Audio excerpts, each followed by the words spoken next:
Well, welcome on my very early, misty morning walk. I exercised for today before starting work, and here we are on the beach.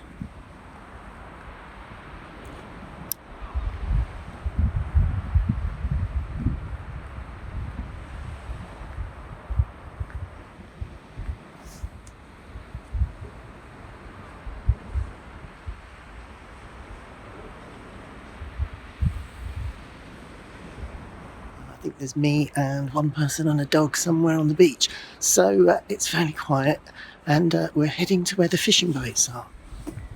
Actually, our story does begin by a fishing boat or by a beach, but it's not actually in Deal, it's in Galilee, in the Sea of Galilee.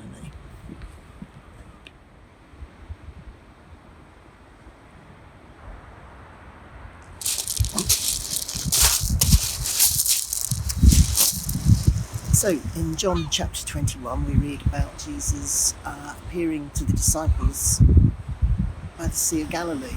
And in the story, it talks about how the disciples, 7 of them, go back to Galilee for some reason. We don't know what the reason is. Maybe a wedding, maybe a funeral that a group of them have gone back for, because most of the events in the story have occurred around Jerusalem.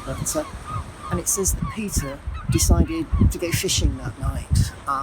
Peter, being a fisherman, it's what he, I suppose, wants to go back and do. And so all 7 of them said, well, yeah, let's all go fishing. So they go out at night and go fishing and catch absolutely nothing.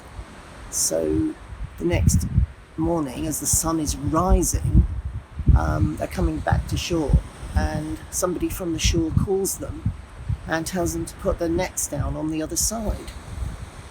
And so they think, well, why not? So they drop the nets on the other side of the boat, and suddenly the nets are filled with fish.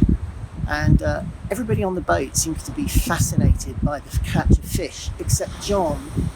And John ponders and thinks, I've been in this situation before, because in Luke chapter 5, it tells us about when the disciples are first called, when Andrew and Simon and James and John are called by Jesus, and they've been fishing all night, they've caught nothing, and Jesus says to them, okay, go and put your nets out on the other side, let's catch some fish.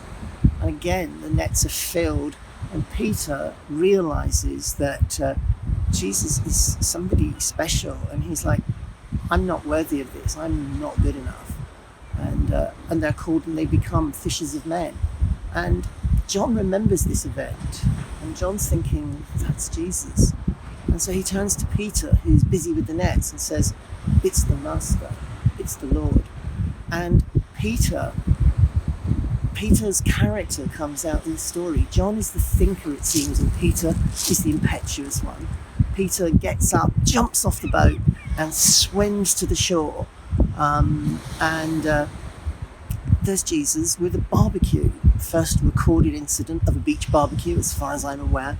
And he's got some bread, and he's cooking fish. And he says, oh, bring over the fish that you've caught. Let's cook some more fish. And so they all gather together, and they have a barbecue on the beach. And nobody dares ask him, are you the Lord? Because they know he is. It's a strange story. And in the earlier events, we've already heard about a similar event where Mary comes to the disciples and says, I've seen the Lord, he's risen. And John and Peter both go running to the cave, to the tomb. And John gets there first, but John waits outside. Whereas Peter, the impetuous one, catches up and then just runs straight into the tomb. And it's again that same character that comes out. Then Jesus meets them in locked rooms. There's another account of 2 disciples meeting Jesus on the road to Emmaus, and another account of when Jesus is ascended and they go to the Mount of Olives.